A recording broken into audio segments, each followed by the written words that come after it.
here.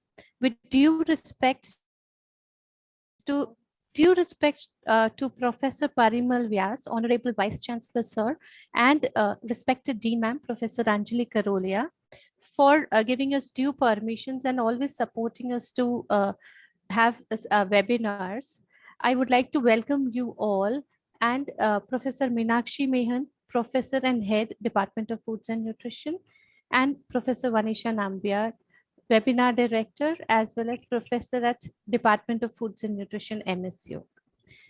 I would also like to welcome Dr. Sheila Iyer, one of our speakers for today's session, and all my dear friends.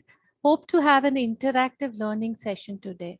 I would now request our chairperson for today, Professor Vanisha Nambiar, to introduce Sheila ma'am to the august gathering.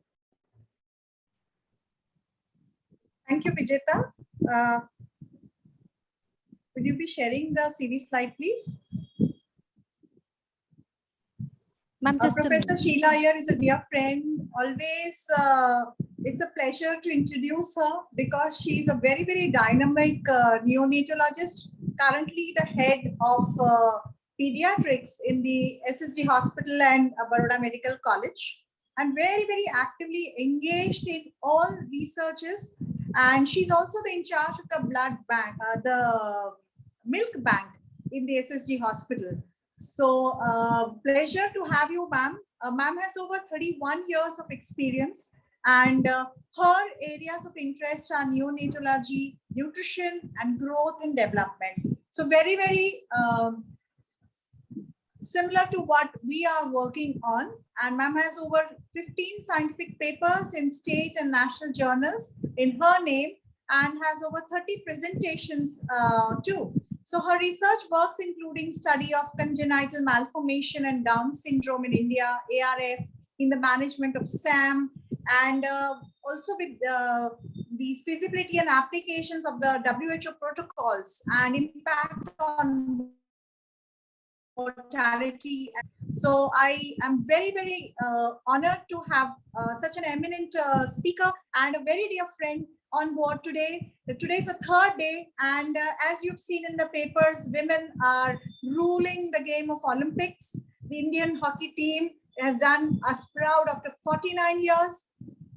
And I'm sure they would have had a great maternal as well as young child infant nutrition, and the genes do matter because most of them are from tribal areas. So we would now be over to you, ma'am, and we look forward to listen to you.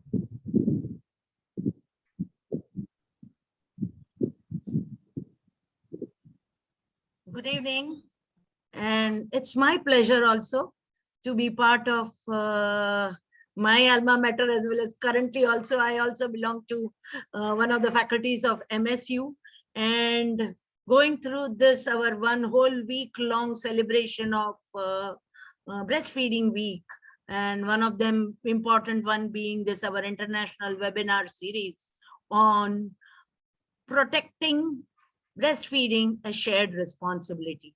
Could I start? I have my PPTs, or should I share, Vijeta?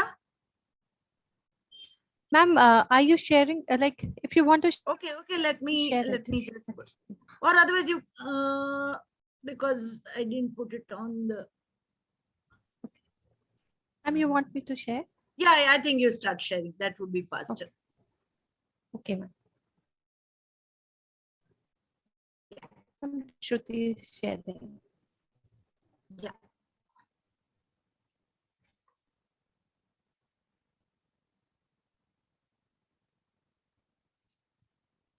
Hello, is the screen visible? So, Shruti, Your screen is visible. Shruti, just Shruti, the folder, yeah, the folder is visible. The file is not. PPT file is not. Or otherwise, I would just. Is it? Yes, Shruti. Yeah. Now just go to slideshow. Slideshow. Hello. Yes, thank you, Shruti. Shruti, it is visible. It is visible. It's visible. Coming to today's my topic of discussion, priorities for breastfeeding during COVID-19 the challenges that we faced at postnatal ward and NICU, and the challenges which we had for running our human milk bank and its importance during such crisis period. Next, I think I would have been, yes.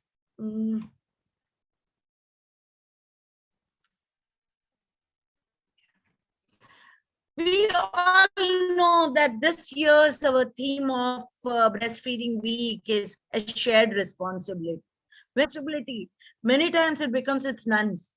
Probably what we need to remember that there are many stakeholders and all of them really need to be very, very much involved in this particular aspect of infant and young child nutrition, which is very, very important to us if we really need to bring down our neonatal and infant mortality rate and the malnutrition rate that we all are facing today. Parents, definitely, because they are the most important person. Healthcare workers, because we are the ones who are going to guide them and see to that they successfully, mothers are able to breastfeed their babies. Community as a large, because there are a lot of myths or a lot of other things which community as a whole really contributes to success or failure of a breastfeeding. Government has been trying in various ways as for this neonates and young infants have been at every juncture been supporting as well as recommending to our government that these are the changes we need to bring in. Employers, because the maternity leave and the better facilities of creche for mother, continue successful breastfeeding are very, very important. So it's our all neonates, which is basically a normal thing. Next. I think I would have been, yeah. If you look at one of the quotes in Lancet, since 2005, the child series, the neonatal series, again in 2016, been found to be improving the neonatal mortality and morbidity rate has been lactation. Early exclusive breastfeeding with good complementary feeding is going to improve all our morbidity and mortality. But in the success in breastfeeding is not the sole responsibility of the woman. It's a promotion of breastfeeding is a collective societal responsibility. And I think we all, you as nutritionists, we as healthcare delivery persons are very, very important caregivers in this particular aspect of having protecting and promoting breastfeeding. So I think though we may celebrate this as a week and at that time revive again all the issues that we have, but I think throughout the year it needs to continue, and every person in their own way are promoting or sharing this responsibility to make most successful breastfeeding practices in our country. Next. If we look at why do we invest so much in breastfeeding, or why do we talk about so much? Because to have an infant survive and have a best health, social and economic development of an individual, in turn of the nation, breastfeeding contributes a lot. And one of the reasons why do we celebrate this as breastfeeding week in the August every year in the first week is to protect, promote, support the breastfeeding, creating an environment suitable for infants and babies for improving their feeding patterns during normal times and in emergencies, as we all faced in last 1.5 years, as one of unforeseen, probably yes, in century, once in a lifetime only one may come across such a pandemic, which we have come across, and it became a very, very important point for us that we promote, protect, and fight this pandemic without causing much of adverse impact on the newborns and young infants and the mothers. Next. Challenges for neonatal care in India during COVID or in non-COVID remains the same. Yes, some of them increased because of pandemic. There were many things which changed. we had suddenly many unforeseen emergencies happening. And one has always seen whenever there is a disaster or an emergency, mother and children get affected the most, or the extremes of ages get affected the most. So we do need different approaches within states, within our districts, as well as at various levels, because to address this diversity which directly impacts the newborn services. So it was not alone that they were getting affected because of COVID, and that was which was causing problem. But the pandemic itself led to so many other changes that it definitely had an impact on the newborn care services, which with difficulty we were improving, which we were trying to acquire better care at a various level. All of them had an impact of this disease. Okay, coming to the next. Collateral damage always takes place whenever there is a pandemic. And shifting of focus, definitely, probably all of you would have thought of that. Only thing we were talking about was Corona or COVID. And our normal lifestyle living also changed. Similarly, same things happened into healthcare delivery system, because most of the healthcare delivery persons were diverted to, as there was a pandemic and one had to fight that and one had to cope with it. So what it led to? It led to decrease in number of antenatal visits, number of institutional deliveries, number of newborns getting admitted, inborn and outborn, with their morbidities, because it suddenly cannot decrease. But there were things which were happening at periphery where probably we were not that well equipped. We had declining follow-up rates of all our neonates. Our immunization rates have plummeted really badly during this last 1.5 years, and now trying to get back to where we were before the pandemic. So it all has had an impact on mortality, morbidity for short term and long term.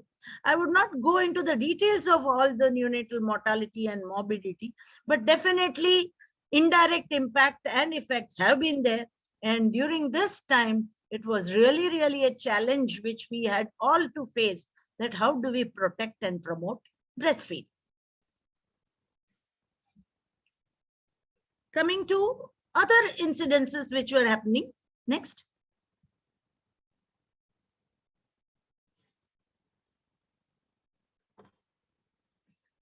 Late presentations. They are reaching because of the lockdown, because of so many times transport not being available or priority being given to those who were suffering from Corona.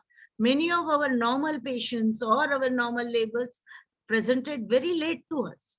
Declining visits, even faced with the problem of lockdown, transport, as I told you, fear of contacting infection. They didn't want to come. Or what we have been telling all this time, do not separate mother and baby. Exactly opposite to that was taking place. Rotation of all our trained perinatal and neonatal staff of nurses and doctors to COVID wards, because the emergency there was beyond our expectation, and we had to manage that immediately. And that's why most of our peripheral center trained nursing staff and doctors were diverted to COVID wards. Healthcare professionals had emotionally affecting full commitments. Many of them themselves suffering. Many of them had family members who had suffered. Many had to lose their near and dear ones. So including fatal morbidity or mortality in their own near and dear ones. And at the same time, they had to follow all the isolation protocols and fear of getting infected while giving care to their patients. So all this had a very important impact, and all cannot be quantified, but can be felt, because one could see that how is it happening. But one of the things which one has to remember, that in our compelling need to focus on COVID-19, we should not lose sight on our existing morbidity and problems. But it did happen that some focus did get diverted on our routine care, and that's what we are fearing, that now suddenly we would realize that what we had achieved, we have defaulted there, and we have to again pick up to see that we again go above what we had achieved.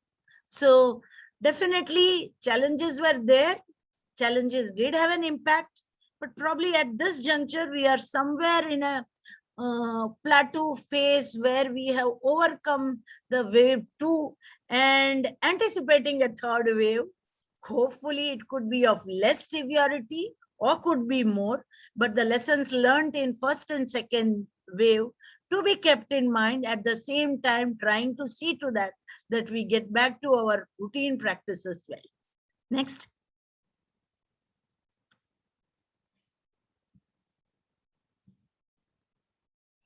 Good news for newborns and mothers had been in first wave that overall incidence of COVID-19 in neonates and children was less than 12%. So it was more of elderly and adults who got affected. In the second wave, we did have more in absolute number, but that absolute number was more due to more number of people getting affected. So the percentage distribution of newborn and children remained less than 12%. And this also is from 0 to 20 years population, where we had less than 12% of total who were contributed by neonates, children, and adolescents. Severity of disease in first wave was very, very mild for newborns and children. Probably in second wave, we came to moderate level, but we did encounter, and we are still encountering, a new problem called multi-system inflammatory syndrome of children and newborn.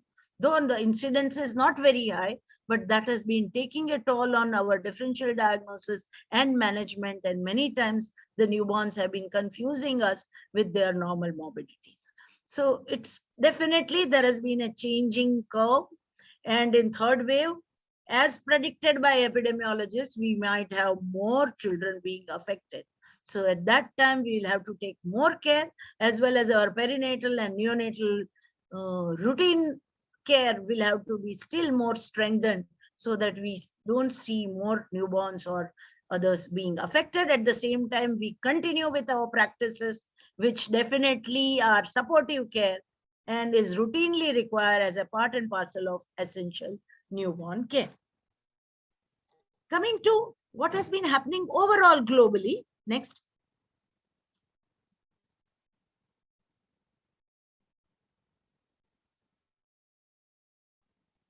One has found that new research has been highlighting the risk of separating newborns from mothers during COVID-19. WHO discusses this in its e-article. Keeping mothers and babies together could have saved more than 125,000 lives. See, what happened was isolation, distancing, mother being positive, the baby being separated, or like this, the number of separations have definitely led to one of the major problem is our lactational failure or feeding mismanagement. So this has, though we tried to protect, promote, came all guidelines, there were a lot of issues wherein one was not exactly able to follow the recommended protocols of not separating babies from mothers. And that was mainly due to during the peak time, bed availability, isolation fed bed availability, beds separately for mothers, where we could keep postnatal mothers with distancing given and keep their babies together, were a big challenge to majority of big COVID dedicated hospitals. So sometimes it was easy to say or set a protocol, but when it came to implementing it, all of us have gone through a lot of difficulties when exactly to implement the protocol, we didn't have enough number of separate wards available to take care, or when we were dealing with home quarantine and monitoring them over there, again was becoming difficult. And in second wave, we had many mothers becoming positive, delivering, and even from periphery, once mother was tested positive, they were separated from baby and mothers were sent to our ward. Then we had to again get the babies if they were normal. So a lot of things which could have been probably different had the number not gone up suddenly during the peak hours. or peak time when we had the second wave. Coming to the next slide.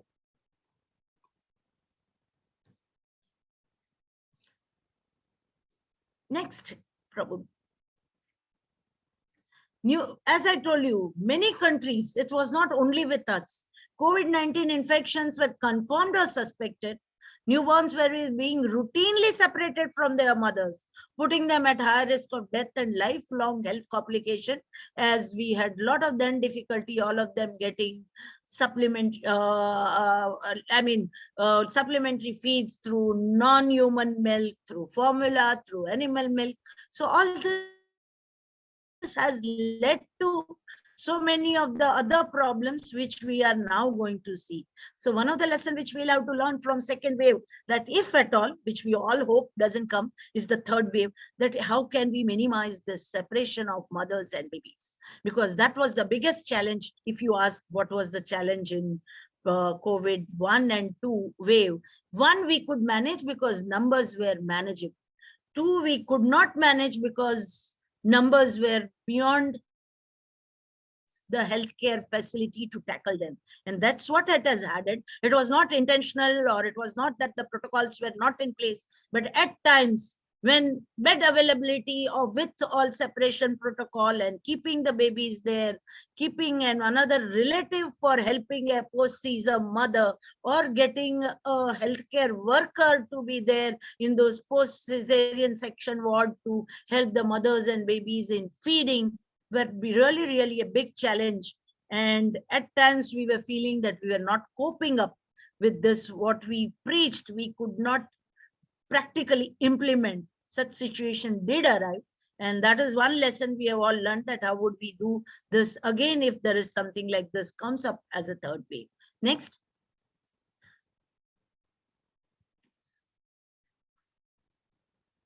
Next. Safe breastfeeding or milk expression in COVID, definitely condition to be met, which we had to keep. That mother had to take care of all COVID appropriate behavior, perform an hand hygiene frequently, including before and after breastfeeding and touching the baby. Okay, mothers had to practice respiratory hygiene, wear a mask while breastfeeding, wear a shield while providing other care to the baby, and they should be routinely clean and disinfect the surfaces which were nearby them. So there was definitely an extra care which mother or the caretaker had to take care while handling these babies when mothers were positive. And we did come across that, like, they separated the mother and baby, but even the caregivers, because the community spread was so high, that caregivers themselves were positive, and they also gave infection to the neonates or young infants. So all this COVID appropriate behavior had to be taken care of by mother or any other caregiver who was there in the family, one who was going to be giving EBM to the baby. So this was, again, though a lot of IEC material, lot of teaching through various media was being done, but there was definitely a break in this linkage.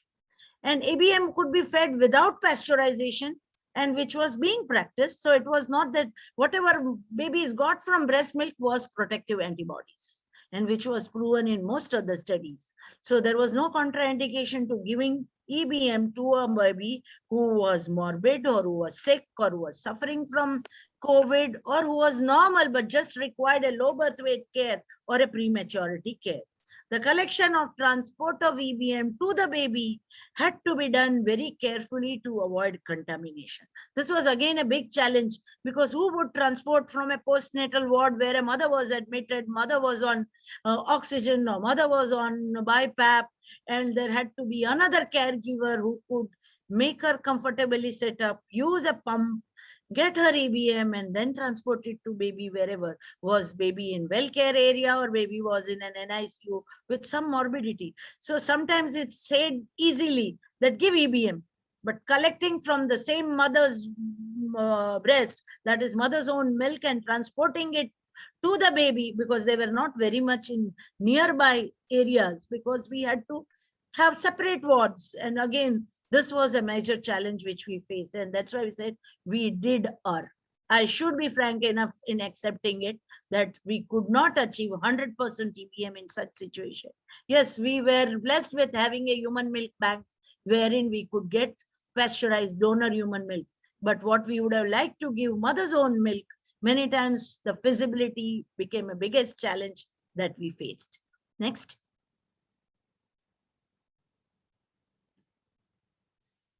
Coming to the next. Yeah, see, this was again one of the evidence-based result which had that no cases of viral transmission even after 2 weeks of breastfeeding or skin-to-skin contact with appropriate hygiene precaution were seen. So something which we had to, because everybody was so scared that keeping the baby near mother, the neonate is going to suffer. Mother is going to transmit the infection to mothers, as this was all quite related to contact and airborne. But then if all COVID appropriate behavior precautions taken and baby feeding from mothers directly on a breast or giving KMC to all those at-risk babies who are advocated, it did not need really need increase the number of COVID infection or transmission to babies. And even when separated and looked after by the relatives, we have had admission them or had to admit them coming to our unit with COVID. So it was definitely, it's an evidence-based thing that mothers and babies need not be separated, and we really will have to take care even in next any other situation which comes up. Hope not, but if it comes, we'll have to be really promoting this, that separation is not needed. Only thing is we have to look at the mother's condition and the neonate's condition. And later at home, there is no need to really separate them. Next.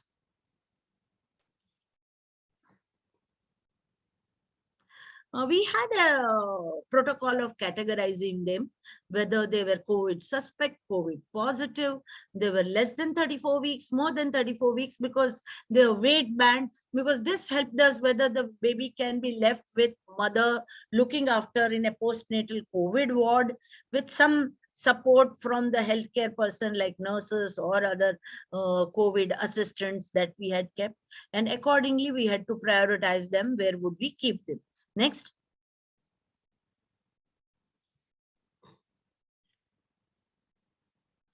We had again decision of choosing the care areas, and which we did according to the maternal morbidity and the neonatal morbidity. Because sometimes one had to look at whether this is a well baby with a sick mother or a well baby with asymptomatic or a mildly symptomatic mother. Similarly, a sick baby or a preterm or a VLBW or a low birth weight baby with a non-morbid or asymptomatic COVID positive mother. So again, a asymptomatic or mildly symptomatic mother with a well baby could be with rooming in together with COVID appropriate behavior. There we had to have beds which were at least 6 meters apart, where mother could take the baby for feeding with all her appropriate behavior, and then put the baby at a little far of distance. And then again in a post C-section, soon after C-section, for first 24 hours, mothers needed help, and we had to provide this help. All those were the challenges that we had faced during this time. Next. Coming to the next. This would be, these were some of the informatics that we had used, that organization of special newborn care units or neonatal units should be, how should the baby be managed in resuscitation, in labor, then how do you basically counsel the mother for doing breastfeeding and taking care of the baby, donning, doffing area. So this was all well protocolized, and it was happening also in wave 1. We didn't have any difficulty, but when it came to wave 2, when the numbers were a little more than what we could handle, there were a lot of issues that we faced. Next. Coming to the next. See, one thing which happened good was WHO very clearly gave a decision tree for breastfeeding in context of COVID-19 for healthcare workers in community setting.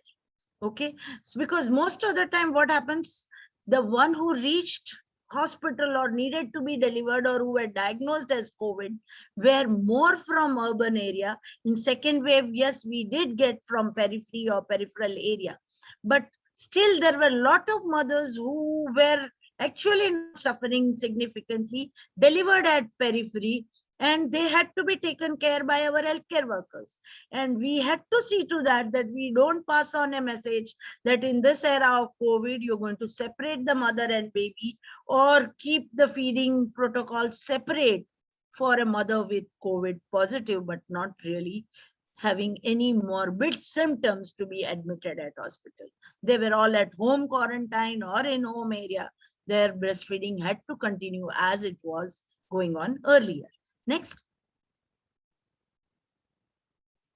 Next.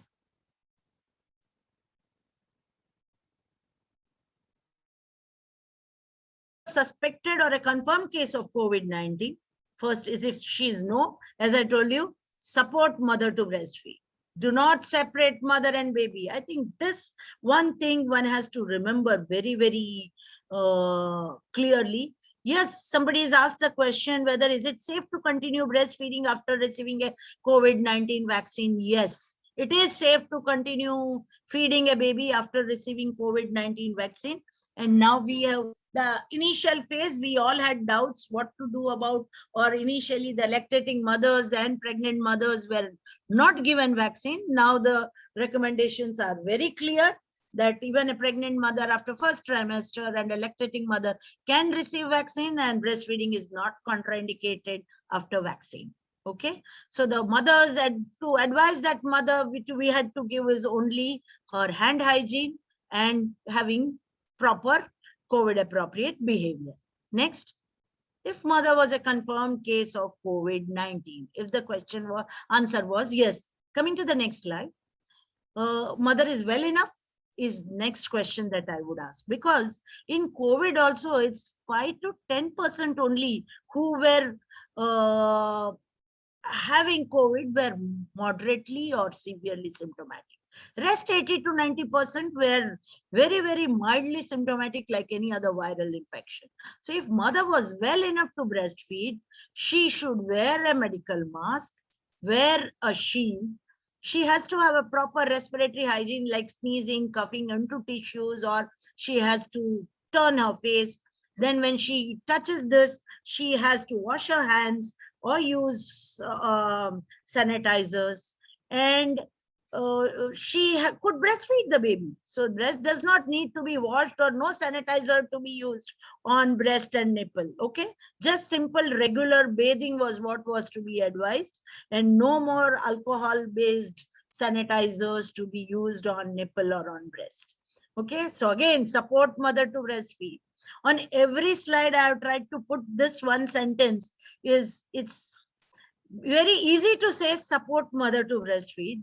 When you do it in practice, many times one is in so much of a hurry that we are not able to alleviate all her anxieties and difficulties that she's facing. See, this was the routine that we had in our NICU when the mothers came to take care of their babies, whether mother was COVID positive or COVID negative. This, we had two separate sections, but then even those who were negative tested, we continued using this COVID appropriate behavior of giving them mask. And when they were in NICU, the first picture is of one in the KMC room, as well as in the, this is in ICU, where they were, mothers were sitting with the shield also. Next. Sheila ma'am, if you could wind up, please. Yeah. Then we could just go through quickly, because I need to little bit, if we wanted to cover the human milk bank and what did we face. Okay. Shruti, you could just be a little quick in getting the slides up. Okay, next. Next. KMC is not a contraindication. Okay, we needed to see to that KMC is given to. Again, a postnatal care of stable, we were seeing if mother was positive and baby was sick or baby required to be admitted, we went for express breast milk. Okay, and as soon as the baby or the mother both were well, we reverted back to direct breastfeeding when mother was well enough to breastfeed. So again, supporting during this time with expressing the milk was most important aspect that we had to do. Next. Okay, these are all the situations which one needs to think about, that if there was no milk available from mother, then which is the next possible thing? It was human milk bank. So if you had a milk bank and you could get pasteurized donor human milk bank, we did that. Wherever it was not, whether we can have a wet nurse, one could think of that. And that also was not possible. Then the last chance choice was a formula. Next. Coming to next. Okay, similarly, wet nursing. Next. Wet nursing still is acceptable. Okay, one more aspect here I wanted to. Mother became COVID-19 negative, or mother has now become well. She is not sick. She is discharged from my COVID ward. We tried at least a 24 hours daycare or sitting in our ward because she was separated from our baby. The baby may not latch.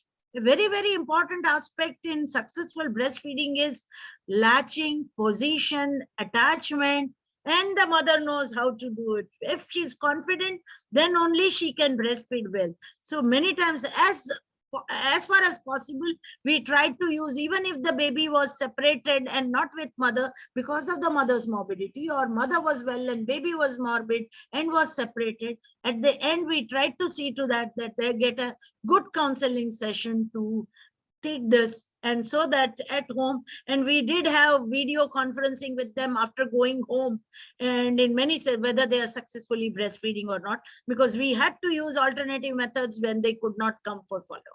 So this is a very important aspect that one we started changing post during COVID. Next. Next. Okay, again, that's like rooming in with direct breastfeeding, rooming in not possible, then expression of milk, and mother's own milk not available, then we do.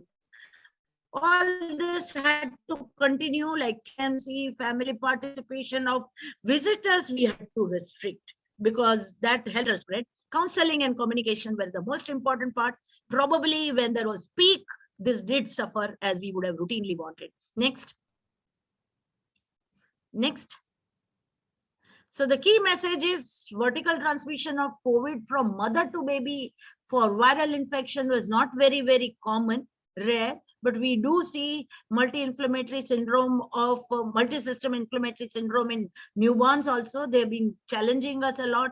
And what one had to remember is rooming in, breast milk feeding, routine supportive care, to support mother a lot and do not separate. If they are separated, you have to post-separation, you have to intervene so that relactation or successful post-recovery lactation is well established. Next.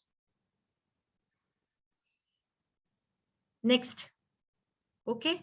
And this had to continue, which were our normal practices like early skin-to-skin contact, delayed cord clamping, exclusive breastfeeding in one or the another way, and rooming in. That did not change with COVID, which might have made many people to do that, but actually that was not the recommendation. Only thing, implementing it was getting difficult. Okay, next.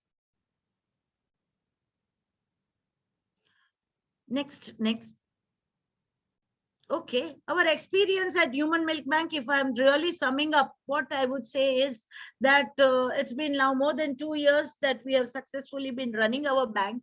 And what we initially collected quite a lot did help us during this pandemic when we had to give many other babies who were sick. Mothers could not send their EBM from our COVID ward, and we had to feed the babies. For us, the milk was available from the milk bank.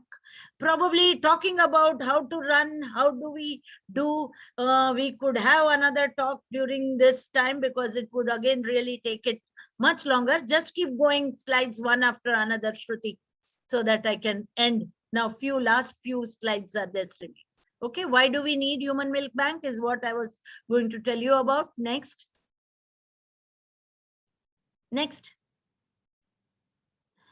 Ensure, basically it's need, and I think all of us know that the best for a baby is mother's own, then comes donated fresh preterm or a term milk, and the Next best is pasteurized donated breast milk, which is kept in an human milk bank and then dispensed as and when needed.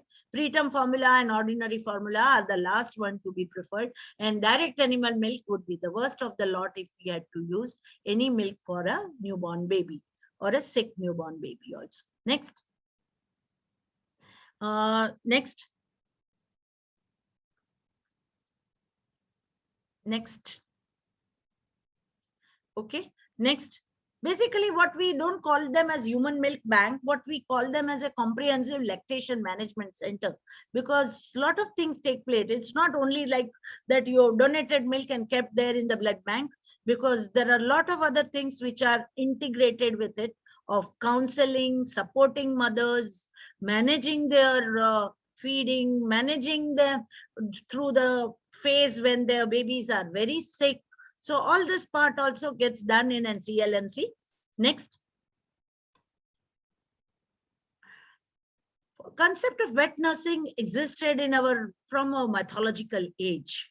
Like Yashoda has been one of the best example that one could. So wet nursing again has been reported in a lot of our historical stories also, as well as in many other incidences. But now in modern era, every time it may not be possible, and that's why we resort to human milk bank. Next, these are some of the banks that we have in India. Fortunately, now Gujarat has 3 government sector, 1 in corporation, and 2 of them in private sector. But definitely, even during one of them just opened this in our Gandhinagar Medical College at GMERS during this breastfeeding week. So we are trying to take it further up to make most of our major institutes well equipped with a good comprehensive lactation management centers with human milk bank. Next. Next. Okay, next. This is how the process of flow occurs in human milk bank. We could talk about it when we talk about human milk bank at some other time. But just looking at these 2 slides, impact of COVID-19 on lockdown and human milk bank. Next slide.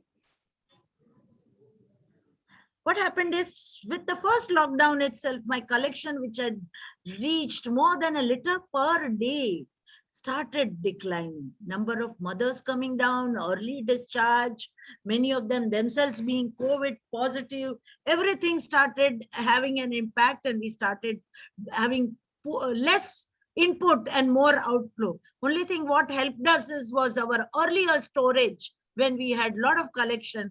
That helped us through this major period of lockdown and COVID wave 1 and wave 2. Next. Next. Yeah, this is my actually from January 20 to July 21 slides. If you look at it, is that blue is my donation, which was at peak up to March 2020. Then if you see is my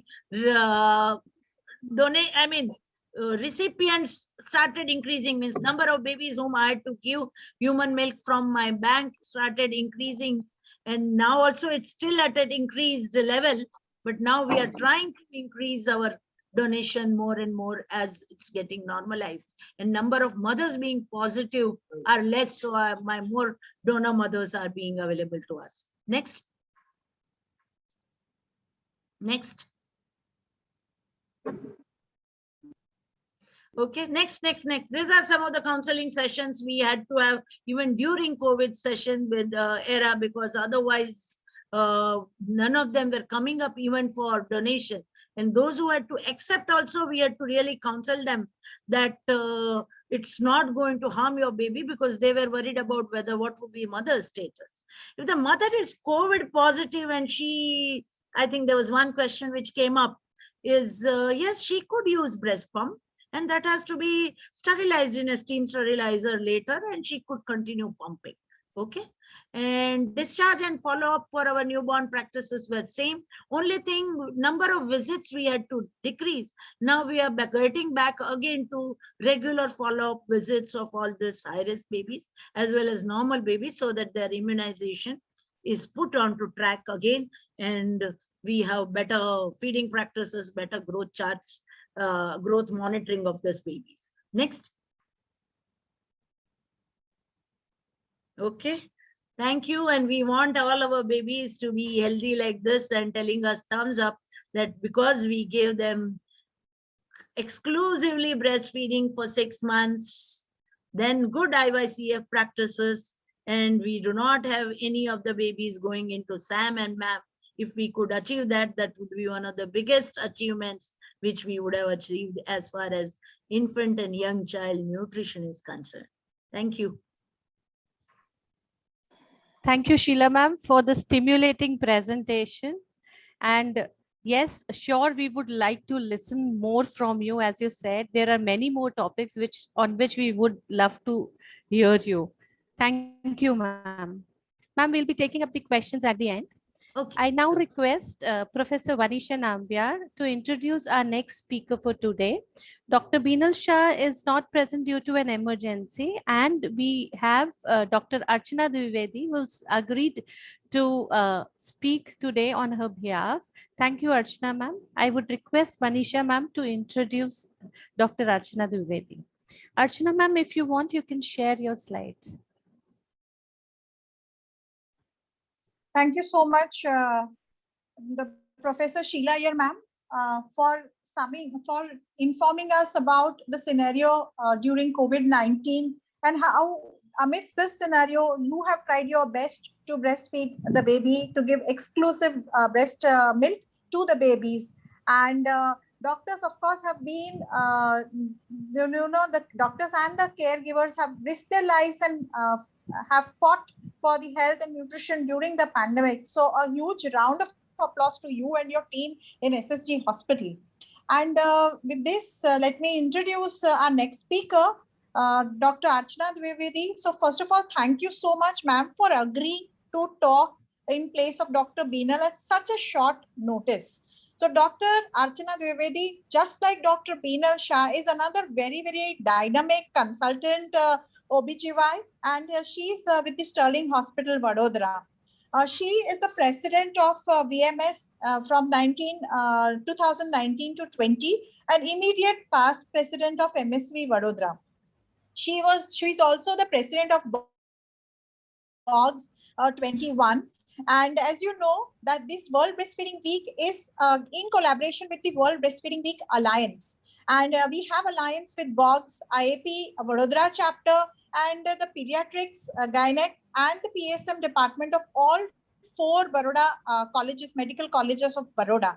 That is the Baroda Medical College, the Parul University Hospital, and we have with Sumandeep as well as the GMERS. So I'm very happy that ma'am is here to speak today in place of Beenal about how the obstetricians and the gynecologists actually can transform exclusive breastfeeding, how they can initiate breastfeeding inside the labor room itself, and how antenatal care can be changed. That is, from antenatal care to breast crawl, how the gynecs and obstetricians of the country can change the scenario and move towards a step of baby-friendly hospital initiative. So with this, I invite Archana ma'am to please share her views. Thank you, ma'am. Yeah, thank you so much. It's a pleasure to be with you, Anisha, and the organizing team, of course, Dr. Vijayta, I can see. And after this brainstorming talk by Dr. Sheila Iyer, madam, it's clear I'm taking the baton on from pediatricians to the gynecologists, and we always work in association. Baby friendly means the gynecologist, the patient, and the pediatrician, without which the whole trio is incomplete. And always the family bonding and the husband, everything in together. So that is what actually we mean by baby friendly environment we are creating for breastfeeding mothers. So management and support of breastfeeding in maternity facility. This was launched in 1992, the FOXY initiative, with the aim of transforming the maternity facilities to provide globally recommended standard of care. So hospitals becoming baby friendly by implementing the 10 steps to successful breastfeeding, which I think we all know. I'll be just reinforcing the knowledge as mothers, as the care providers we are giving to our patients. And it is complying with the International Code of Marketing of the Breast Milk Substitutes as Dr. Sheila was talking about. So talking about the baby-friendly hospital initiative, which was revised in 2018, there are few steps which I would categorize in 10 steps to successful breastfeeding and critical management procedures. So starting with the first component is that comply fully with the International Code of Marketing of the Breast Milk and its substitutes and relevant WHO resolutions, and have a written infant feeding policy that is routinely recommended to all the staff and the parents to be.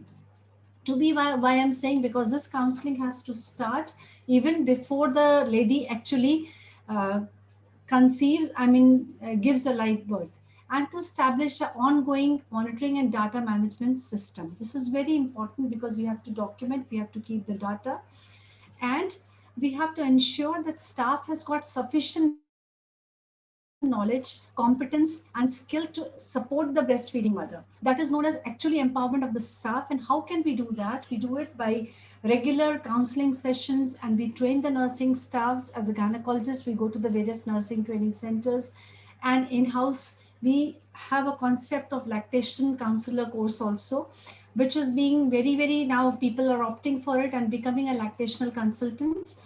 And the very important part is that we need to discuss the importance and management of breastfeeding with the pregnant women and their families.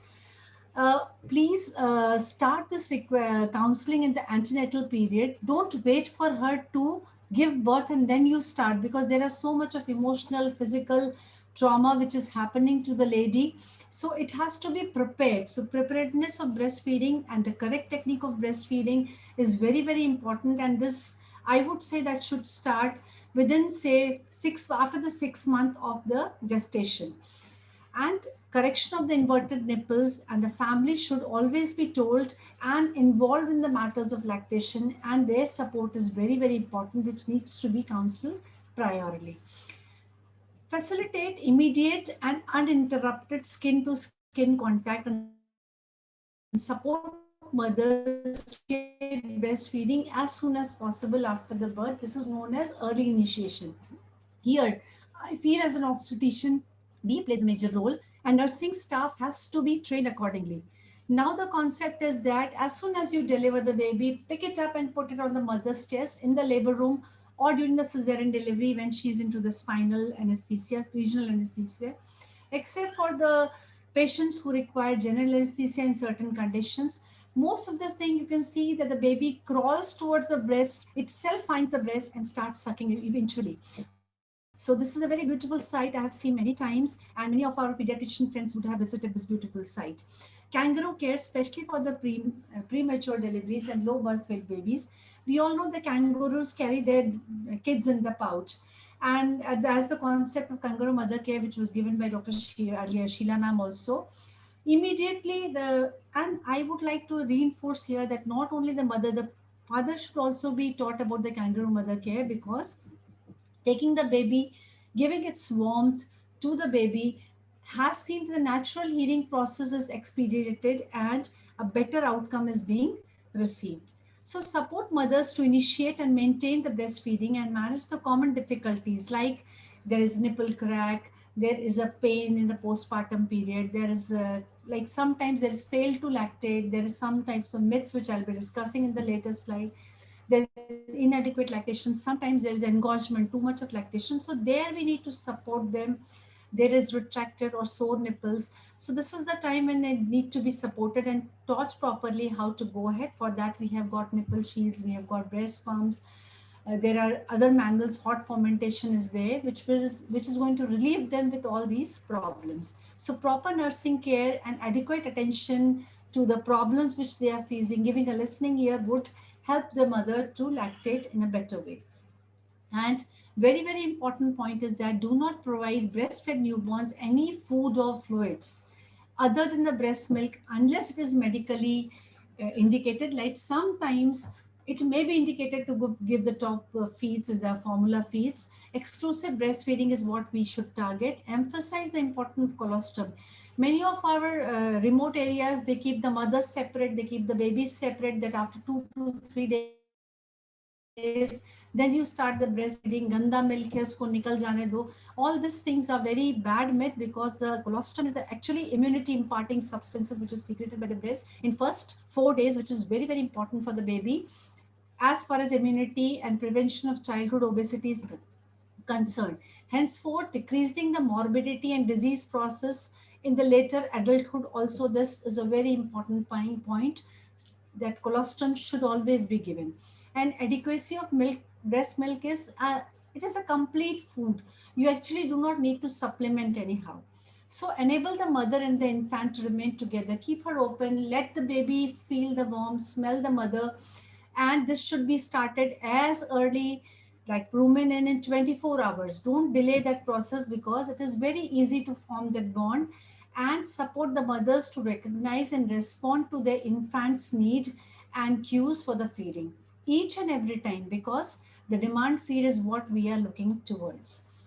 Counsel the mother on the use of risk of bottles and teats and pacifiers. See, whenever we talk about the advantages of the breastfeeding, there is the major disadvantage. What the patient and the relatives comes to us, that the baby is not taking the feed is not adequate, it is very painful, I'm having sleepless night, I'm restless most of the time. But let me tell you, let us all discuss and take over that we'll tell that the risk of feeding by bottles, like having the intestinal infections and then losing the baby to such infections, is a major disaster which should be prevented if she is breastfeeding. So this is a very important counseling sessions which we keep on having, and we will keep on having in future, because it is very, very important. So coordinate the discharge so that the parents and the infants have the timely access on and to the ongoing support and care, because sometimes we discharge the patient from the hospitals, we have taught everything, we have said that give the whole nipple and areola into the mouth of the baby, let it suck and form. But actually when the patient leaves the hospital, sometimes there is something which is lacking.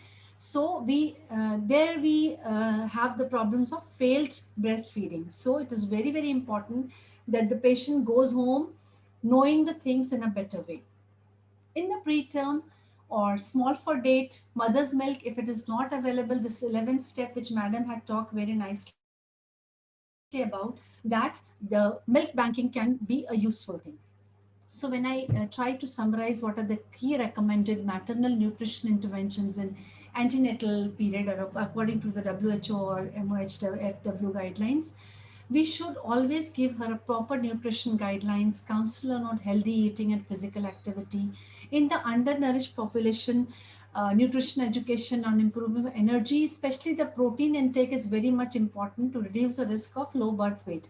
We have protein supplements in form of powders, in form of solutions, in form of tonics as well, which can be provided to the undernourished population, and should be told about the stillbirth, or this patient should be handled very properly. Daily supplementation of iron, folic acid is very important, so that the mother is internally strong, and it prevents the maternal anemia and sepsis, also helping to prevent the low birth weight, preterm weight from second trimester to 6 months of postpartum. So checking the hemoglobin at the first visit and repeating it at the 6th month of completion of the 6 months still gives us enough time to correct the anemia if it is there. And dietary calcium supplementation, that is 500 milligrams twice daily, which will help in reduction of preeclampsia, that is high blood pressure problems and preterm birth risk for second trimester onwards, for 180 days and also 180 days postpartum. So it is very, very important. Vitamin A supplementation is recommended only where vitamin A deficiency is a severe public health problem, and hence for preventing the night blindness. Iodized salt is recommended to prevent stillbirths and abortions and improve the newborn outcomes. It also helps in adequate brain development of fetus and prevent the brain damage, prevents congenital defects, speech and hearing impairment. There is intellectual disability and mental retardation, which can be prevented just by iodine supplementation. Deworming is a very good aspect which can be given. A single dose 400 milligram albendazole recommended in second trimester, that is the middle 3 months of our antenatal journey. And this is also a part which is going to prevent anemia also. Not recommended as per WHO, high protein supplements which are known to increase the the gestational age, small for gestational age, and little or no effect to prematurity. multiple micronutrient supplements, though they don't have any added advantage when we talk about IFA supplementation and maternal outcome, but reduces the risk of low birth weight, so they can be given to the patients. Here I would also like to say that thyroid, that is TSH estimation, is very important when the patient comes for the first antenatal checkup, because first 3 months where the development is going on, especially in terms of mental retardation or intelligent quotients, thyroxine supplements is a very important role over there. So reinforcing the benefits of colostrum feeding, it's the first thick yellow milk which is secreted in small amounts and offers several benefits to newborns, such as it has got more antibodies and anti-infective factors and more white cells than the mature milk. So very important, because it is preventing the newborn from bacterial infections and the various allergies which a baby can have when we put him or her into the formula feed. It has got a mild purgative effect also. So it actually helps the baby to clear the gut of meconium, which is that thick substance, greenish substance, which comes out in first 24 hours of the feeding when you start the breastfeeding. It also clears the bilirubin from the gut and helps to prevent the neonatal jaundice. It contains growth factors which may help babies' immature intestine to develop after birth, and also prevents from developing allergies and intolerance to other foods. So colostrum is more richer, more beneficial than the mature milks, as it also contains vitamins, especially vitamin A, and it helps to reduce the severity of any infection that baby might be at risk to have. And just categorizing it as a benefit of breastfeeding, when we talk about the baby, it is a complete nutritional staple up to 6 months, up to half of nutritional requirements between 6 to 12 months, and up to one third between 12 to 24 months. So first 6 month complete breastfeeding, that is exclusive breastfeeding, is enough food for the baby, and it provides adequate calories and right kind of proteins, fats, lactose, vitamins, iron, and other minerals and enzymes which nothing else can supplement as a natural breastfeeding process. And mother, it reduces the post-delivery bleeding and anemia, protective against breast and ovarian cancers, which is very, very important, as we see that there's a rise in breast cancer cases also.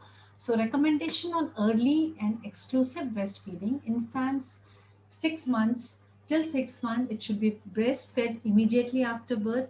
Immediately, that means within an hour of, say, if the patient is under general anesthesia also, she can resume feeding in an hour.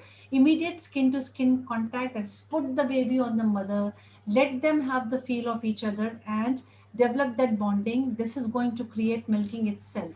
Colostrum feeding has no prelacteals, and breastfeeding exclusive, and no other liquid or solid, not even water, with the exception of oral rehydration solution, drops of syrups consisting of vitamin, mineral supplements or medicines if recommended. Here I would like to tell that people come with the honey bottle, they want to write Om and all the other things immediately when the baby is born. Please don't do that. It may predispose them to the infections. So key message: clinical contact one, critical contact number one, that is early labor. Key message for the mother is that baby will be placed on your abdomen just after the delivery. Keep the baby in skin to skin contact with you and start breastfeeding as soon as the baby seems that he or she is suckling. And believe me, they do it immediately. Take your time in finding the most comfortable position of breastfeeding, but till you decide, keeping the baby in the lap, sitting is the best position, because with this little head up, as there is less chances of regurgitation and entering of the breast milk into trachea and sudden infant death syndrome. Counsel the patients, women, pregnant women, family members to initiate breastfeeding immediately after birth. Share information on harms of prelacteals. Tell them that by supporting baby in skin to skin contact in breastfeeding position till mother is fully comfortable. Here the nursing staff and the doctors and the family members are to be trained so that they are helpful during the night times as well. Discuss the process of labor with the pregnant women. Reinforce the message on initiation of breast milk, breastfeeding with mother and the family members. In case, sometimes when the family persists on delaying breastfeeding or giving prelacteals, spend some more time in sharing the harmful effects of prelacteals and benefits of colostrum. And believe me, some people may be difficult, but ultimately they do understand the importance and they do comply with us. But now there's a second situation where the baby is low birth. Breastfeeding should still be initiated immediately unless the neonatologist or the pediatrician advise the other treatment. So for us, early initiation is the key point which has to be practiced in every case. Support the mother in holding the baby in position because the baby is small, the mouth is small, the nipple seems to be large. So this lady needs to be supported more. The swaddle baby, in case of C-section, breastfeeding can be initiated immediately after birth within the OT premises itself with support of the nursing or the lactation consultant if he or she is available with you. Delivery of the baby, deliver the baby on the mother's abdomen as it comes out and encourage her to breastfeed as soon as the cues are seen. For the mother, keep the baby in skin to skin contact as much as possible in the same room with you. I strongly recommend no visitors for the first 24 hours at least. Or if they want to visit, they can come and see the relatives and they can leave because mother and baby bonding should not be disturbed. You can feed in any position you are comfortable, and breast milk is all your baby will need until she or he is 6 months of age. So, in case of spinal or the epidural anesthesia, the breastfeeding can be resumed as the mother gets out and she's comfortable to do that.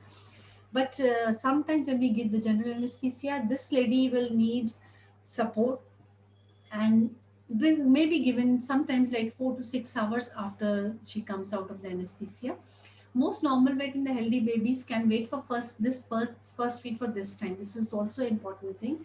And alternate feed may be needed for a small sick baby to prevent hypoglycemia. And most of the mothers breastfeed normally after the cesarean delivery with appropriate help given by the nursing staff and the healthcare providers. So establishing the breastfeeding before discharge from the facility, which I was highlighting, here the breastfeed on demand and monitor cues for the baby feeling hungry. Breastfeed for one breast fully and then shift the other breast, and before shifting do the burping process. The baby actually suckles for 20 minutes, that is what you see, but actual time is usually not more than 10 minutes because they get tired also. So if the baby breastfeeds long or very frequently, check that if he or she's lashing properly. Seek the care provider's advice here. And believe me, all mothers can breastfeed successfully.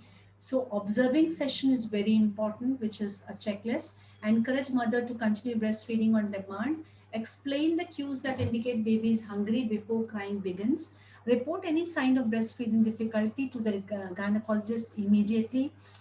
And review breastfeeding observation checklist filled by nurse. Address any noted breastfeeding difficulty if the patient is sharing with you. Observe breastfeeding session very intentively because sometimes some ladies are not able to express, and by just viewing it also, you can address that condition then and there only. The common problems which we see in our day-to-day practice is that there was a previous breastfeeding difficulty. This is being carried forward into the mind, and this needs to be washed out because I couldn't feed my first child, so I will not be able to do it the second time. Sometimes there is ineffective attachment and inability to suck from the baby's side as well. So it will be vanished gradually by reinforcing, and can be used of pacifier or bottle, persistent sleepiness or irritability. So you have to just teach, and that is going to help the babies to attain what you want finally from the mother and the baby. Anesthesia or surgery during the delivery, which may be a cause where the separation of infant is there for some time. So there you need to again put them together and try to build in that contact of bonding. The lashing should be proper. That is what we need to address. But the common problem is that previous breastfeeding difficulty, anesthesia, damaged nipples, unrelieved fullness or engorgement. And sometimes the lady keeps on thinking that I have insufficient milk. Breast nipple conditions, flat, inverted, these all can be tackled very well by the nursing staff under our guidance with the proper training and the lactational consultants. And believe me, this all can be relieved before she discharges from the hospital. And babies factor ineffective attachment and inability to suck. It takes some times, but long intervals between the feed If the baby is low birth weight, twin, multiple births, cleft palate, other oral anomalies, these babies may need some support more. If required, they can be given the top formula feed also, because multiple gestation is something where sometimes the breast quantity may be inadequate to be given to the triplets or the twin pregnancies. So advise mother and family members that exclusive breast feeding till 6 months, eating adequate quantity and diversity of the meal, at least food groups, and continuing IFA and calcium, iron, folic acid, calcium supplementation. Follow the hygiene for self and the handling of the baby. That is very, very important, as Sheila madam said. In this COVID time, sanitization, proper care of hygiene is very, very important. Prescribe exclusive breastfeeding. Prescribe iron and calcium supplementation for 6 months to 1 year.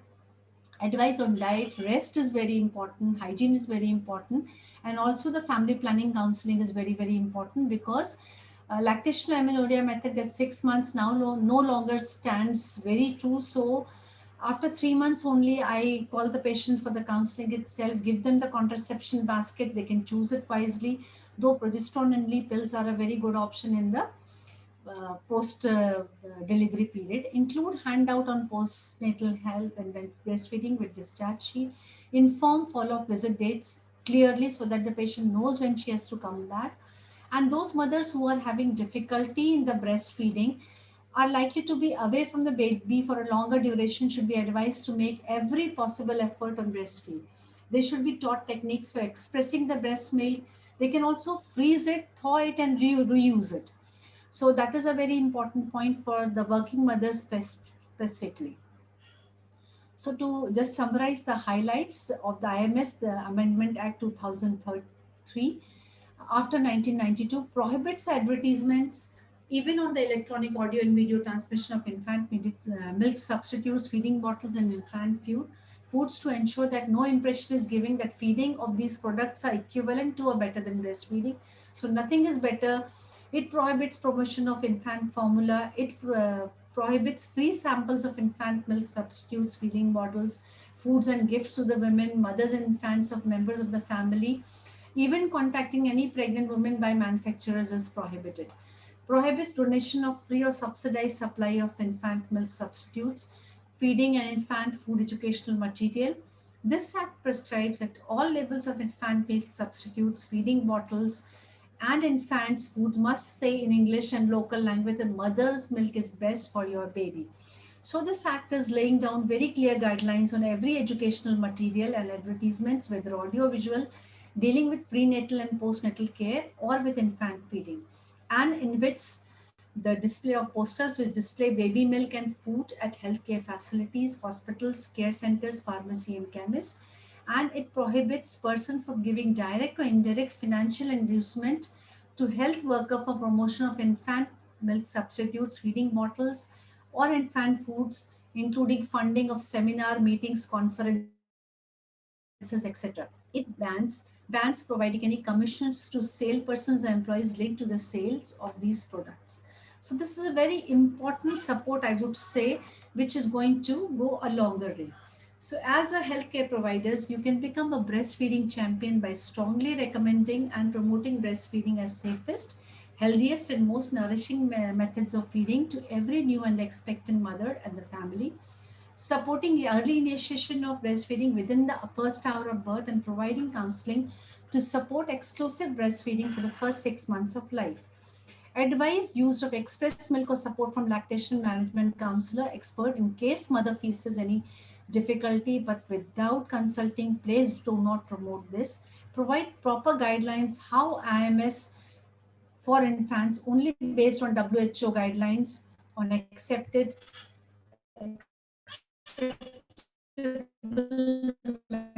medical breast milk substitutes, and it is only the hazards of improper use of infant milk substitutes, feeding bottles, and infant food. Never give an impression of creating a belief and feeding infant milk substitutes and infant foods are equivalent to or better than the mother's breast milk. not acceptable sponsorship, gifts, fellowships, anything which is against the IMS rule, and not accepting or distributing samples of infant milk substitutes, feeding bottles, or infant food, which is very, very important according to the IMS Act 2003. Now let me talk about some common myths which we keep on facing with the relatives and the patient itself. It is inculcated so deep that I have to talk about it. First myth is good tea should be given at birth.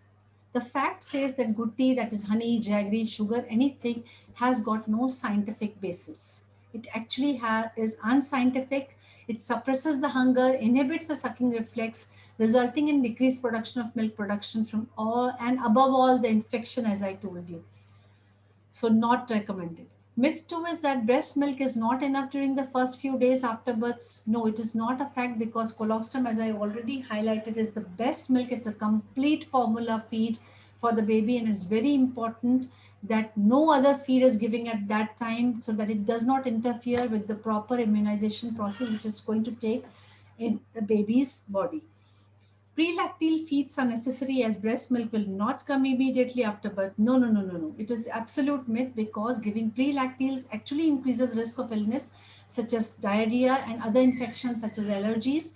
And this feed satisfies the baby's hunger and thirst for some time, making him or her less interested in feeding at the breast. So it is actually going to suppress the breastfeeding need of the baby, and it is harmful. Many women do not produce enough milk. Every woman will produce enough milk to provide to her infant. Yeah, in some cases like monthly fetal gestation or any other problems, there are certain guidelines in which she may need a top feed supplement. Many cases it is he or she needs, and the problem is the mother's perception only. And the mother who believes that do not have enough breast milk should be how to properly lash on by the skilled person, maybe a nursing staff, obstetrician, or a lactational consultant. Another thing is that my baby remains hungry, keeps crying even after the sufficient time is given for the breastfeed, which is a very, very, very common problem. But poor lashing or the poor attachment is very, very important, where it has to be taught. And common reasons which result in inadequate. Other reasons for crying can be uncomfortable baby. Sometimes we just wrap in him or her so hard that even if she's wet or this thing, we are not able to understand. So soiling or being wet is also a sign. A colic pain can also result in crying. So it is not the lack of feed only all the time. There is no way to know how much the breast milk baby is getting. There are two signs which you can very reliably rely on. Adequate weight gain. That if the baby who is below her birth at the end of the second week and who does not gain from about 500 to 1 kg or more each month after second week, needs to be assessed in coordination with the pediatrician. And passing urines about 6 times a day, it is very nice. If it exclusively breastfeeding is passing urine less than 6 times a day, especially if the urine is dark yellow and strong smelling, then only you can think that he or she is not getting the enough breast milk. Please consult your doctor. Milk production is directly related to the size of the breast. No, no, no. It is again a very clear myth. I would like to emphasize that size of breast, either large or small, has nothing to do with the amount of milk they produce. It is their primary concern. The primary function of the breast is to secrete milk, and every size is for that purpose only. So it is only determining of the fatty tissues which is inside the breast. It does not determine the actual the duct component which is producing the milk, or the endocrinal component. However, most breasts have the same number of milk glands regardless of their size. So more the baby nurses, the more the milk is going to produce. So more important is that keeping the milk baby and the mother together. Breastfeeding is painful. Yes, it can be painful, but it gradually subsides with the subsequent reinforcement of feeding, because if the baby is attaching properly from the nipple to the areola, it will make the nipples nicely, and the gums actually come at the point which is usually not very painful. So proper lashing technique, or any excruciating pain or ongoing nipple pain that is not getting better in 3 to 4 days, should be taken up for the medical advice, which will be solved immediately. Baby on exclusive breastfeeding needs extra water in hot weather. No, they do not need any extra additional water. First 6 months, they are exclusively breastfed, even in the hot climate. Itself, the breast milk is containing 88% of water, and it is sufficient to satisfy the baby's thirst. And the practice of giving water and other fluids are not going to be very beneficial because they may promote infection and cause diarrhea in the baby. If baby has got diarrhea, vomiting, mother should stop breastfeeding. No, no, no. That is again because this is the best medicine you're giving to your baby, because breast milk is the only fluid which the baby requires during diarrhea and vomiting up to 6 months, except under exceptional circumstances where the breast milk should be withheld for the sick child. And infants who are not breastfeed are 6 to 10 times more likely to die in the first months of life than the infants who are fed. So diarrhea has found to be more common and more severe in children who are artificially or the formula fed and it is more responsible for the mortality and morbidity of the child. If the mother has got an infection or disease, it could stop breastfeeding. In the COVID era, and with Sheila madam talking as you listen, when the COVID mother is allowed to breastfeed her baby, nothing can stop from the mother to give the feeds to a baby. So it is absolute myth. Nevertheless, a small number of health conditions like HIV may justify recommended, but that too with due precautions can be given. Or permanently, there are certain conditions where the care provider is going to decide. Please, you do not decide yourself. A mother should wash her nipples each time before the feeding of the baby. The fact is that routine daily bath for the mother and clean clothing, including undershirt, is all that is required from the breast milk feeding mother. Washing nipples before feeding removes the protective oils from the mother. So suckling becomes actually more difficult, and mother is going to spread like cracks and these things are there more. And if the mother is using the protective oils, it may always be very questionable because it may result in spreading the infection to the baby. A mother will not get pregnant if she is breastfeeding. Hormones produced when the baby suckles prevent ovulation, so delay the return of menstruation and fertility after the childbirth, which is known as lactational amenorrhea method, which is effective under the following three conditions only. If the breastfeeding is proper, adequate, exclusive breastfeeding till the 6 months, and there is no formula feed or top feed giving during this time. So another myth is that breastfeeding limits the freedom of the mother. The other way around, baby can be nursed by the mother anywhere, anytime, and thus breastfeeding is more liberating the mother than yes, if they have to go for working, they can always express and freeze and then thaw and give it to the baby. That is more easier. Mothers do not have an added burden of carrying around the formula paraphernalia, boiling the water bottle, sterility, and all those issues. So breastfeeding ruins the figure and shape of the breast. Breast sags for all sort of reasons, age, genetics, body type, etc., and nothing can be done about it. So some breasts may sag more than the others. Pregnancy itself and not breastfeeding can cause the breast to sag. So, pregnant, you've become a mother, the breastfeeding is not the only cause to cause it. To maintain the shape of the breast, mother should tone up the muscles, exercise properly, support the breast, and avoid large and the sudden weight gain or loss. So these are the myths which I was wanting to highlight. And myth number 26 is that it's easier to bottle feed than the breastfeed. Babies know how to take the bottle, so therefore bottle should be introduced before the baby refuses to take one. This is the major disaster myth, I would say, because breastfeeding is certainly less time consuming, more liberation of the mother. Leaving the baby with bottle can be extremely dangerous because the baby may choke or spit and you will never come to know. Formula fees need to be put in extra time and money. So economical burden is also there on the mother, and to buy the supplies. All and infections also are very common in that. Breastfeeding offers a new mother an amazing chance to bond with the child. There is no greater advantage in babies taking the bottle. Moreover, at about 6 months of age, baby can start learning how to drink from the cup. Sit and drink. It is more important to know that the baby who is bottle fed for the first 2 weeks of life will usually refuse to take the breast milk even if the mother has got the abundant supply. So here you're not benefiting the baby, rather you are harming. Modern formulas are same as the breast milk. The fact is that infant formula is usually made from industrially modified cow milk or soy products. The quantities of nutrients are adjusted during the manufacturing process to make it more comparable to the breast milk. Comparable is the word. The qualitative differences in fat and protein cannot be altered, and the absence of anti-infective and bioactive factors is a very, very important thing. Powdered infant formula is not a sterile product and may be unsafe in other ways too. Moreover, formulas do not vary from beginning of the feed to the end of the feed, or from day 1 to day 7 or day 30 from women to women, or from baby to baby.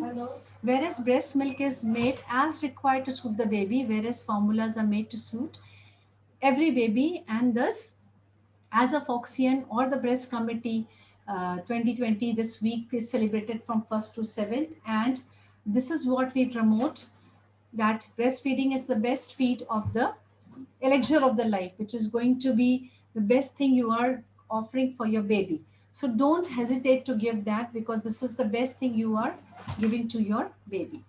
Again, this is a celebration by Foxy. Pan India awareness talks. We are taking newspaper articles, radio, TV talks are there, community connect programs are there. There are slogan, poster competitions, awareness. As iMom Zap, I have been a speaker to many of that, and it is headed by Sneha Bhuyar, the chairperson of Breast Feeding Committee, Foxy. And I would like to congratulate all the gynecologists, the IAP, and the Food and Nutrition Department also for taking up such an important subject and ensuring the maternal nutrition and successful breastfeeding is not the sole responsibility of the mother. It is a social responsibility, and we all are a part and entitled to it, and we need to cater it very properly. So this is all which I wanted to share here, and thank you, Vanisha, and thank you, Vijayta ma'am, for giving me this opportunity to be here with us.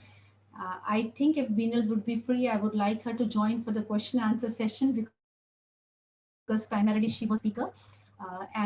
Before I end, that a smiling mother and a healthy baby, the chubby cheeks, which I saw in the last slide of Sheila ma'am, and looking at the beautiful pictures of Vanisha and Vijayta ma'am over here, I definitely know that they would have been breastfed properly by their mothers. So we have an intelligent quotient sitting in front of us and taking up this movement together.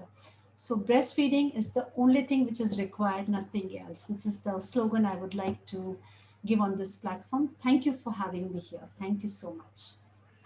Thank you, ma'am, for the exhaustive presentation. And as can be seen, we are flooded with questions. Thank you, Sheila ma'am and Archana ma'am. I would now request Vanisha ma'am to sum up the sessions before we move on to question and answers. Thank you, Vijayta. Thank you, Vijayta. We had a very, very informative session by both the speakers, Professor Sheila Iyer ma'am and Dr. Archana.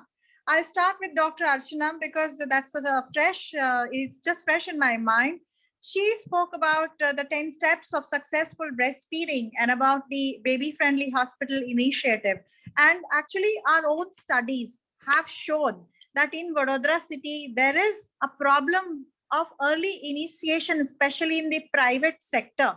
So being at the prime position of this city, I would urge Dr. Archana ma'am to sensitize and to ensure that all the private practitioners ensure that there is breast crawl and KMC, especially in the premature birth, and exclusive breastfeeding is done, and there is no violation of the IMS Act. So that's my urge to you, ma'am. She also is one of the finest obstetricians of the city, and she has also recommended on interventions or maternal nutrition and ANC interventions. She also touched upon the IMS Act and spoke about the details of the same and how we must be breastfeeding champions. And she also emphasized that, yes, doctors may or may not have a lot of time for counseling, and therefore lactation management counselors are needed, especially for the city of Vadodara, if we really want to make Vadodara hospitals baby friendly. Okay, so protecting breastfeeding is very, very important. I am emphasizing this again and again, because breastfeeding is natural, breastfeeding is cultural, but breastfeeding is getting lost amidst the campaigns by the industry. So kindly support and improve your lactation management skill, and try and train as many people as you can. That is the aim of our team.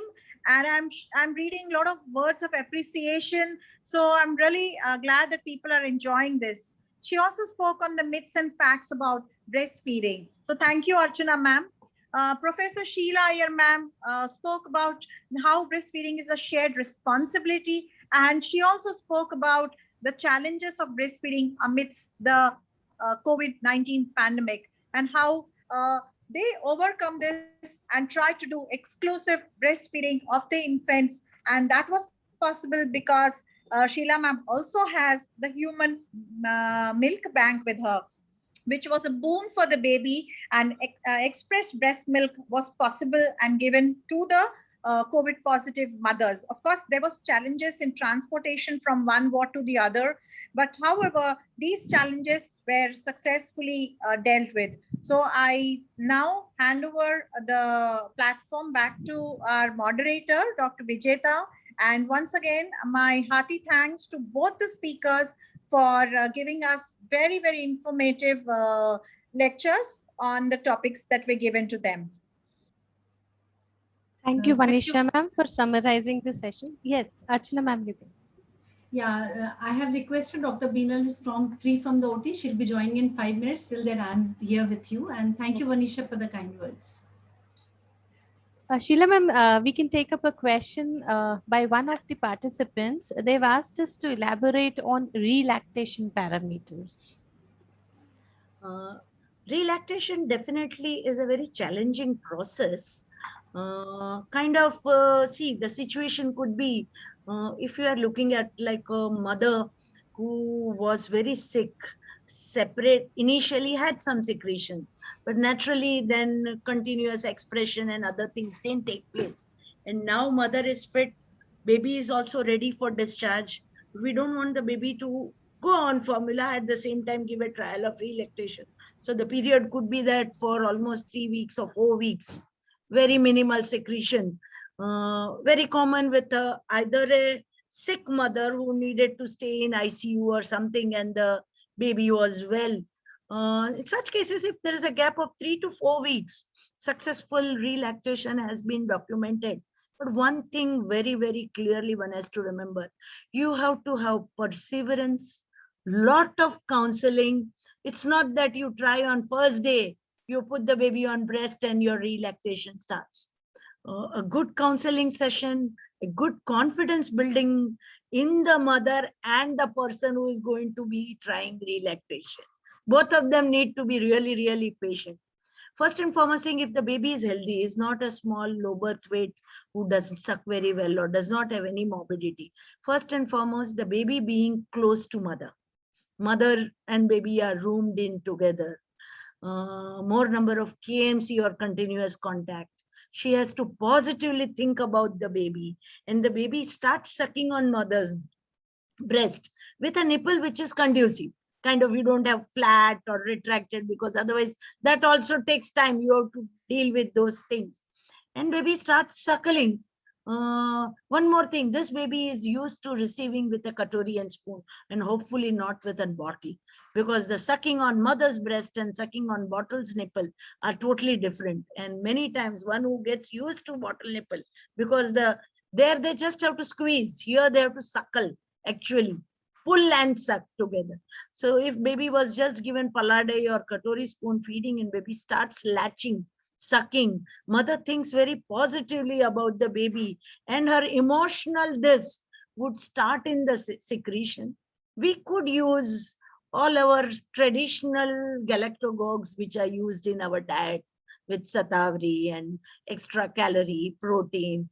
Some of the other herbal things also which have no harmful effect but have a galactogogue effect, mother could consume, because they all lot of vasanas which are being given to a postpartum mother would give some galactogogue effect. And at that time, if baby could suckle, then one sees that within few days, at least some secretion starts coming up. What do you do to the babies during that in between when you are establishing relactation? Naturally, we can't keep the baby hungry. So after baby has a reasonable time of at least 10 minutes or 15 minutes sucking on the breast, and then could be given with katori and spoon, whatever alternative that we have. There's one more thing, kind of one gives through a tube. I mean, you keep the formula, the milk that the baby is taking in a katori. Take a feeding tube, which one end is in the katori and the other end is in baby's mouth near the nipple. So baby keeps suckling, and the sucking action brings in some more milk from the katori that you are using your gravitational this with the suck, and the baby would feel that baby is getting from mother's milk. That also helps many times in re-establishing.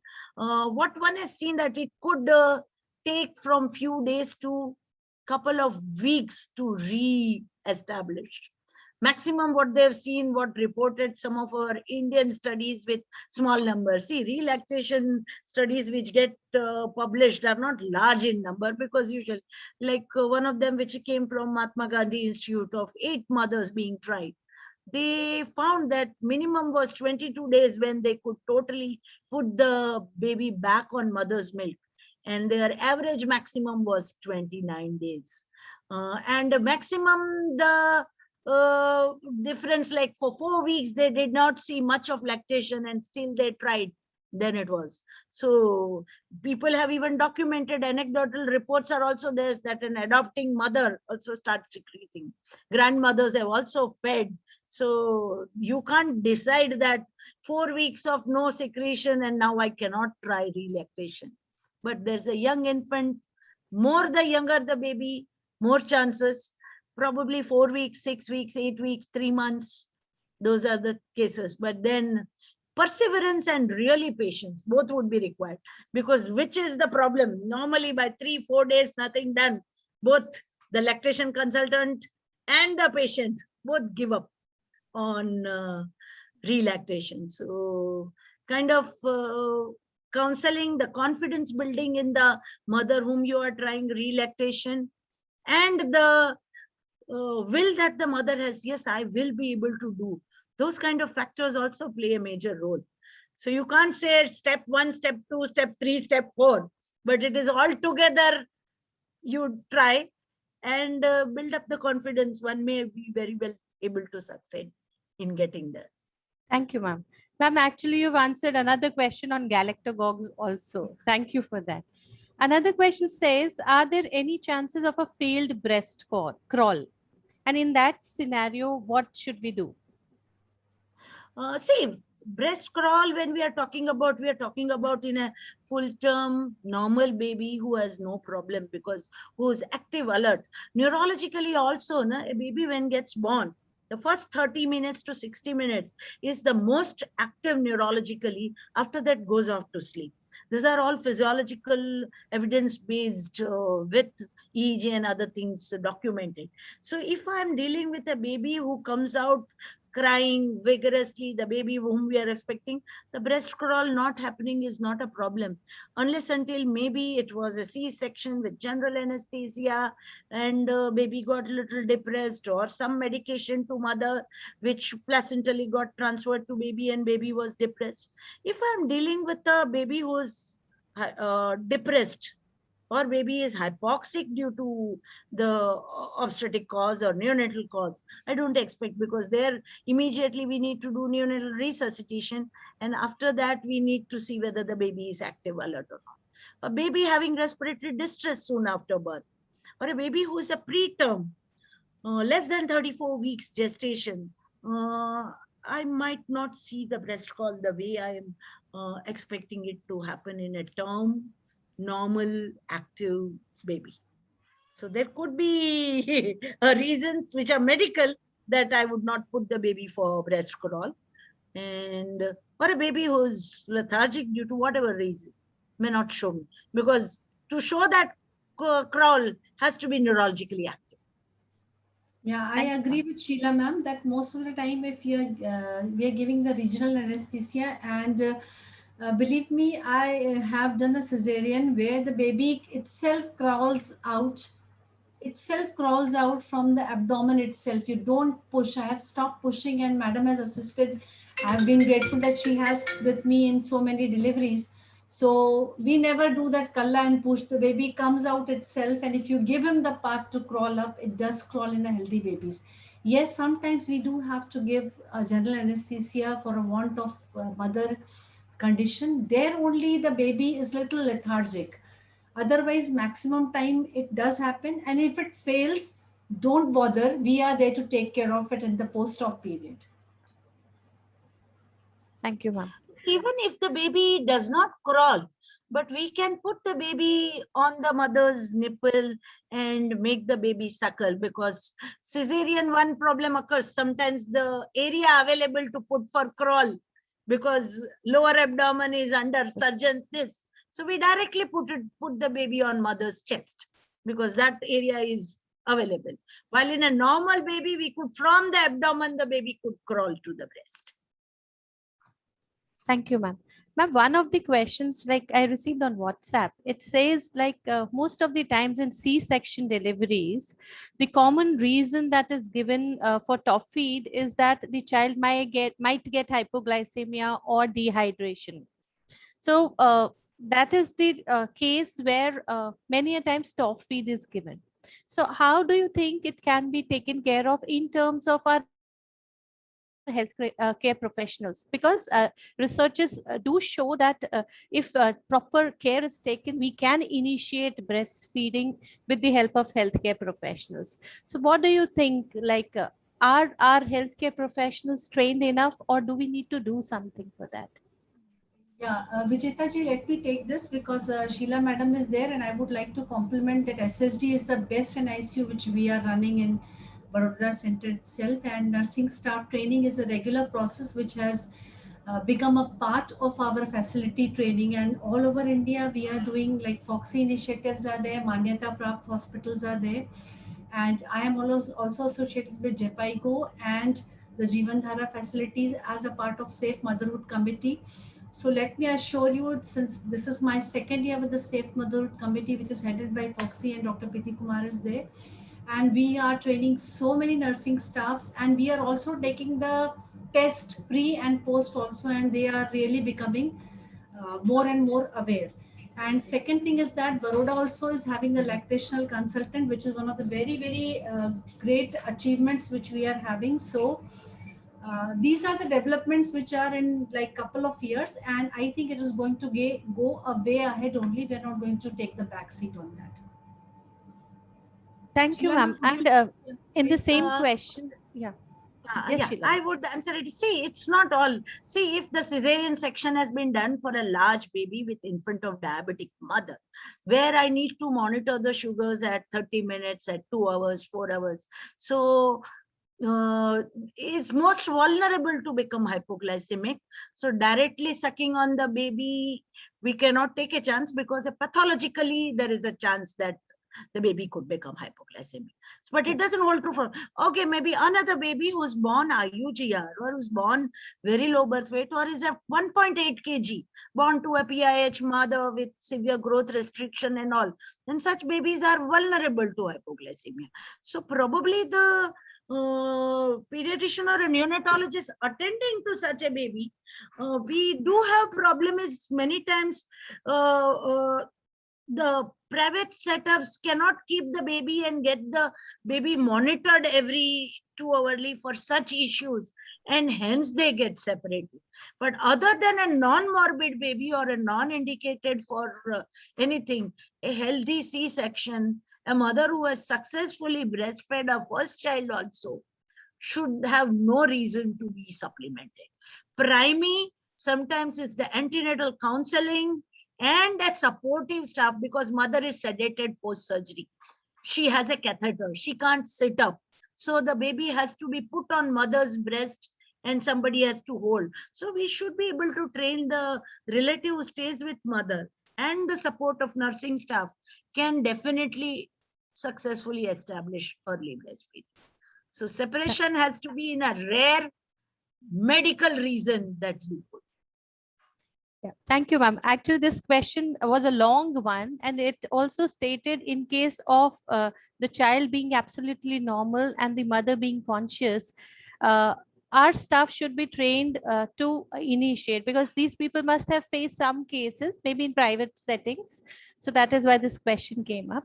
But No, is there? it does need an addressal. I think we have been talking to our OBGY colleagues on this off and on, that C-section should not be a reason for delaying breastfeeding. Previously, we allowed up to 4 hours you can initiate. But nowadays, within 40, first the baby to be First put on time. breast in OT itself, and then maybe mother is given some analgesics and sedation post her regional anesthesia, but a support staff can always put the baby on breast. So there, the healthcare worker makes a very important person to support breastfeeding.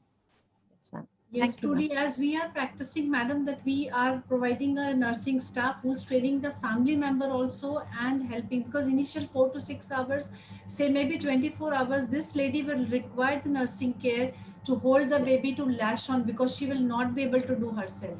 So madam has rightly said that we as an obstetrician need to train the in-house staff also, and that is a very important thing. Because Yes, that lactation is- consultant is going to come and counsel. Here Yeah. you need a bedside person who is going to help. And Yes. the baby can be put in any position to feed, especially a healthy baby with no morbidity has no issues regarding that. Thank you, ma'am. Another question says, does breast reduction surgery impact breastfeeding?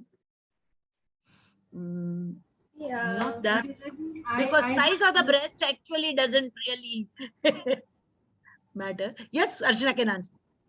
Yeah, ma'am, actually, I don't see that breast reduction is the best thing you do for your breast for the cosmetic reasons. Yes, if there are certain reasons where you really not need to go for it, I think breast as the organ can provide the sufficient quantity of milk what is required. So this can be a debate we can do together, that breast reduction surgeries are really required or not.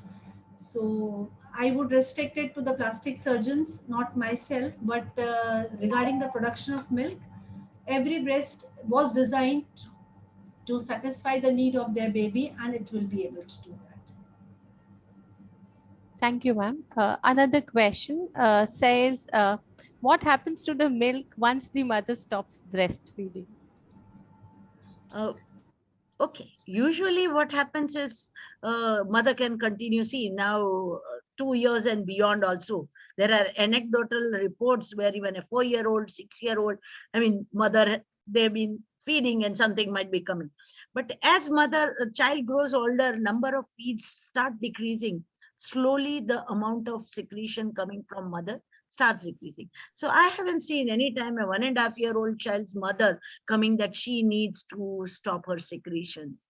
Very rare. It slowly goes down and it stops.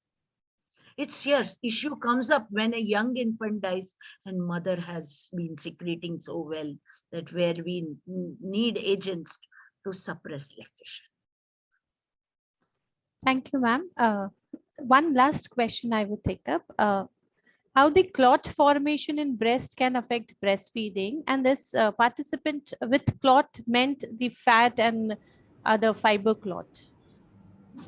Yeah, I think lumps Basically, are a known lumps. thing. Talking about the lump formation, that is the collection or the blockage Lump. of a milk duct. See, there are two things. One is that physiological lumpiness, and there is one which becomes pathological. So pathological means the duct mouth is closed and the milk is inside and it is getting collected over there.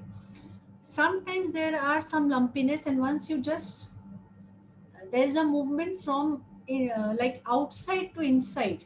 So you can just move the hands that way, or just suckle the baby. Those lumps will go away automatically. Sometimes when the ladies have they put up the hand like this is the extension of the breast tissue over here in the axilla.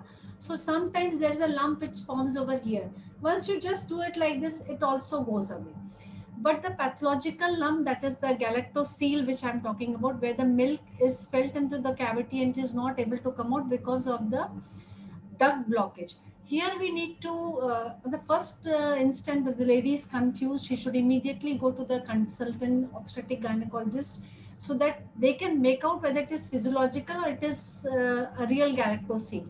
Sometimes we need the help of a sonography machine also to diagnose that, or a syringe can be put inside like a simple injection and the milk can be sucked out, which can be therapeutic as well as diagnostic. And there are various treatments which come along with that depending on case to case, which I would not discuss on this platform. It may be scary for some people, but the only thing which I would like to convey is that if you feel any lumpiness and you are not able to understand it, come to your consultant. He or she will be able to guide you a better way.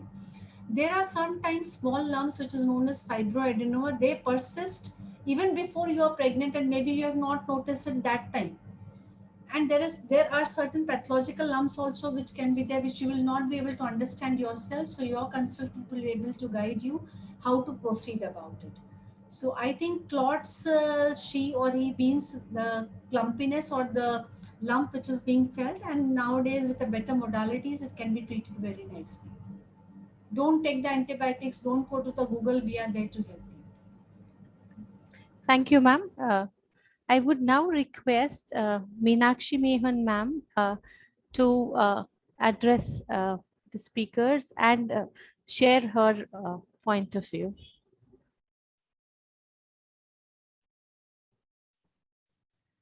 Meenakshi ma'am, are you there? Possibly ma'am has been logged out. Okay.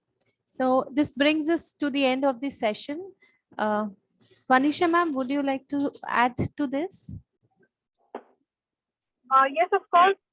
It is this never-ending question answer session itself proves that today was a very, very interesting day, and the speakers were very, very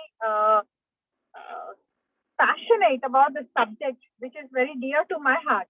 And we really should not be putting an end to it, but because of lack of time, we have to close this webinar today. But we are going to plan a series of MI by CN, maybe in the form of lectures or a course shortly.